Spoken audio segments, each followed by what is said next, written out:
I was one of the few that had the privilege of seeing their death coming. Such a terrible thing to most, but to me it was a gift. I was never concerned with the idea of death. I knew how it felt to exist. Existing was repetitive. Not existing was unknown. To not exist seemed like a great opportunity. It would be wonderful to experience non-existence firsthand. Luckily, I was given the chance. We all knew about the bomb. There was no question to its existence. In fact, its existence was thoroughly thought out. Mass gatherings were bad. They lead the public to corrupt thoughts. Corrupt thoughts were also bad. They lead to rebellion. Rebellion was horrible, as it was what caused problems and inconvenience for the government. So, to prevent rebellion, the government put an atomic bomb in the center of every living center throughout the world. One sign of corruption or unrest, and the bomb would detonate. It was no surprise to me that our city failed. We were the second. The first and third had already been erased. There really was no hope for the originals, no hope for us. I was standing by the bomb when we were given our 30-second warning.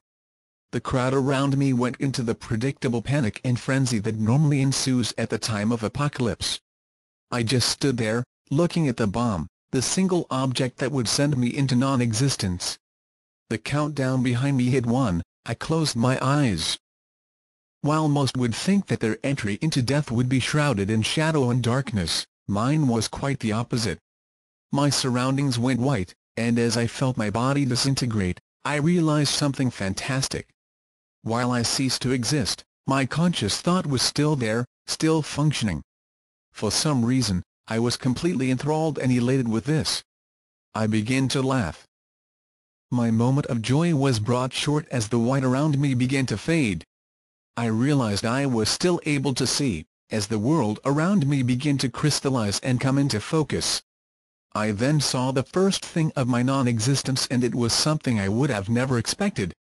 Sitting across from me, staring back at me, was a beautiful girl.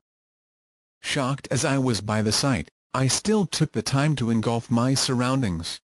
I began with my vessel. It was oddly familiar, and as I began to feel it out, I realized it was my original body, exactly as I remembered it from back when I existed. Same feel, same size, same sensitivity, same control. This made for a very smooth transition. My environment was completely new and very dark. The only light was coming from dimly lit sources, high atop gilded pillars. Through the darkness, I saw I was sitting at a table, or more of a booth. I was sitting on dark green cushions, and the female was sitting a bit to the left, and a bit more from her was another man. The thought was beginning to settle in my mind that this world I was in, through not existing, was, on its own, actually existing, or at least it felt that way. I wasn't phasing through things, nor floating through air. All the laws of physics still seemed to apply. I came to the conclusion that this world was real, and considering the way the girl was looking at me, I decided to do something I hadn't done in a long time. I started to interact.